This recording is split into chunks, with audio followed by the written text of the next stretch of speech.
Buying the old blue bungalow on the edge of town felt like a small rebellion and a long, quiet dream finally waking up. I imagined mornings on the porch, grown trees shading a garden, and the smell of coffee while the neighborhood went about its neat, measured life. I should have known that buying outside the HOA would be more than a line on a map. It would be a declaration. Karen, whom everyone else called sensible and helpful, stopped by the first week with a stiff smile that didn't reach her eyes and a folded packet of rules like a talisman.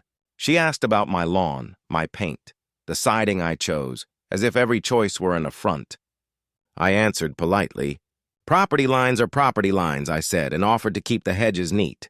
The next week she arrived with 2 more neighbors and a list of imagined violations, their voices low and rehearsed.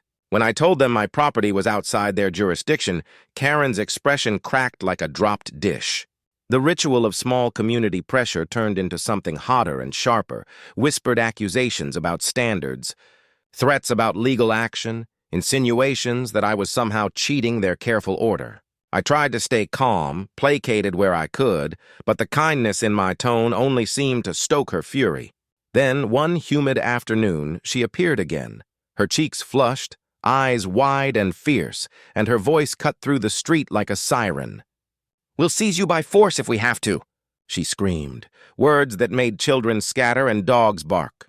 For a moment the world narrowed to her threat and the absurdity of the neighborhood's moral panic. A woman who baked cookies and hosted book clubs now promising violence over paint and grass. I heard the disbelief in the neighbors' murmurs, felt the old fear of escalation, and imagined police reports and headlines. Instead, I stepped forward, voice steady, reminding her that this was private property, that force was illegal, that civility and the law still mattered. Her anger sputtered when faced with plain facts.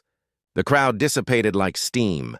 Later, alone on my porch with the sunset painting the roofline gold, I realized the house was never just bricks and wood. It was a test of patience, principle, and the weird alchemy that turns small-town civility into combustible fury, and I won truly.